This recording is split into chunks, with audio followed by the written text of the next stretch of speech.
Hey guys, let's get more news about Dallas, but first, don't forget to subscribe and leave your like. Wild NFL trade pitch has Cowboys swap superstar for 34 TD quarterback. The Dallas Cowboys have plenty of holes to address on the roster, but not everyone is convinced Dak Prescott is a franchise quarterback. Fox Sports' Colin Cowherd floated a wild idea of the Cowboys making a run at Colorado Buffalo's quarterback Shedeur Sanders, even if it means trading Micah Parsons. Cowherd also wants to pair the star quarterback with his father Deion Sanders as the Cowboys' next head coach.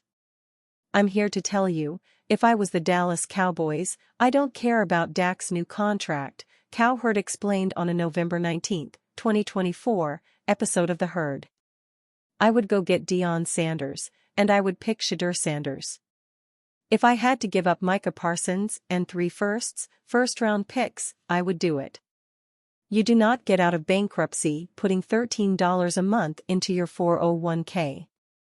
You get out of it with big swings. There is no indication that the Cowboys are going to hit the reset button at quarterback, but Dallas may not need to make this sort of Godfather offer in order to move up in the 2025 NFL Draft if the team keeps losing games. Heading into Week 12, the Cowboys had the number 9 pick. This took a hit after the team upset the Washington Commanders in Week 12 and now hold the number 11 selection. Now that Prescott and CeeDee Lamb have lucrative contract extensions, Parsons is next on the Cowboys' list of stars in need of a new deal. Parsons is in the final season of a 4-year, $17 million rookie contract. Spotrac projects Parsons' market value for his next deal to be a 3-year, $87.9 million contract. Dallas picked up Parsons' 5th-year option, which would give the defender a $21.3 million salary in 2025 if no new deal is reached. Yahoo Sports' Charles Robinson believes the Cowboys should at least listen to offers for Parsons this offseason. I don't think the Cowboys should trade Parsons. But given that he expects to be the highest-paid non-quarterback in the NFL next offseason, it's worth seeing if some team is willing to mortgage to the hilt to add him, Robinson wrote in a November 13 article titled, QB Room, Week 10, Here's a Path to Fixing Cowboys and Dak Prescott. And no, it's not Deion and Shedeur Sanders. Quietly opened the phone lines on him before signing his inevitable massive contract extension. There was a time when then Carolina Panthers edge rusher Brian Burns commanded an offer of 2 first-round draft picks from the Los Angeles Rams. There's at least a slight chance that Parsons could command 3 firsts. As for Sanders, the star has a chance to be the first quarterback selected and potentially the number 1 overall pick in the 2025 NFL Draft. Sanders has thrown for 3,488 passing yards, 30 touchdowns, and 7 interceptions, while completing 73.4% of his passes in his first 11 games. The quarterback has also added 4 TDs on the ground. The Cowboys have 240 million reasons not to make a run at Sanders or another quarterback. We are months removed from Prescott signing a massive 4-year, $240 million contract. Prescott's deal runs through the 2028 season, so chances are the Cowboys will not be making a quarterback move anytime soon. 10 thoughts on the Cowboys' 34-26 wild victory over the Commanders. The Dallas Cowboys defeated the Washington Commanders 34-26 on Sunday, ending the Cowboys' 5-game losing streak and pushing Washington's losing streak to 3.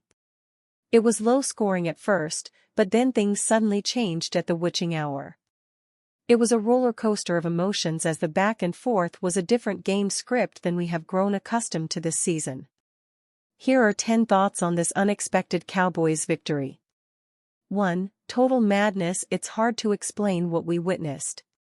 In a game where points were initially hard to come by, the floodgates opened in the 4th quarter. The score was just 10-9 entering the 4th quarter. Little did we know what was in store for us. With just over 5.5 minutes left in the game, the two teams then combined for 38 points, 5 touchdowns, and a field goal. Luke Shoemaker touchdown with 5:16 left. Zach Ertz touchdown with 3:02 left. Cavante Turpin touchdown with 2:49 left. Austin Seibert field goal with 1:40 left. Terry McLaurin touchdown with 0:21 left. Wanya Thomas touchdown with 0:14 left. It was total madness. 2. So many big special teams plays. Never have we witnessed such an assortment of big special teams plays. This game featured a blocked field goal, a blocked punt, missed extra points, and unconventional kickoffs returned for touchdowns.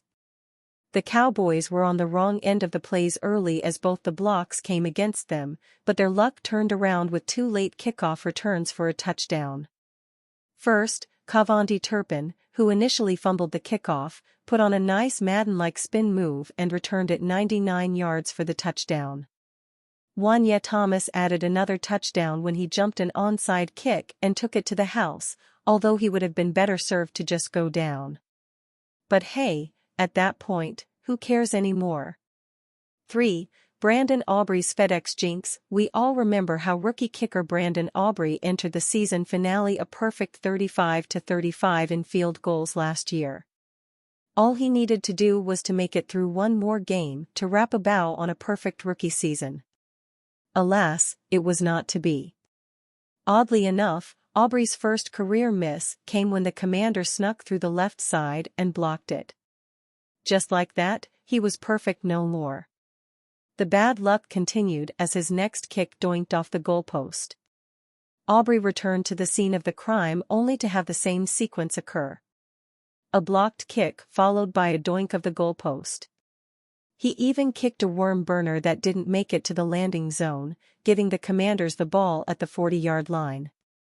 There's something about FedEx Field that messes with Aubrey's mojo. 4. Big play Cavante. When Luke Schoonmaker caught a 22-yard touchdown to go up 20-9, it looked like that iced the game for the Cowboys. But as we know, that was just the beginning. Washington answered back on their next drive and cut the lead to 3 points with just over 3 minutes left to play. It was starting to look like a Cowboys collapse was on the way. Thankfully, Turpin answered with his big kickoff return.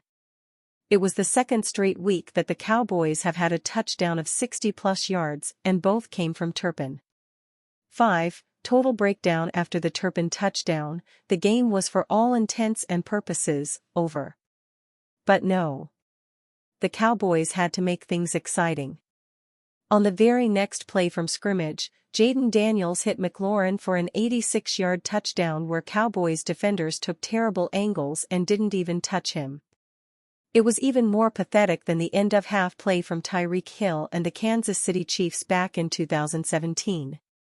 It was quite a gut punch to an otherwise strong performance by the Cowboys defense. Dez Bryant suggests his former Cowboys teammate as next coach. Former Dallas Cowboys wide receiver Dez Bryant has a rather unorthodox suggestion for who should be the team's next head coach. Bryant wrote on X that he had heard a rumor that former Cowboys tight end Jason Witten might be of interest if the team makes a coaching change at the end of the 2024 season.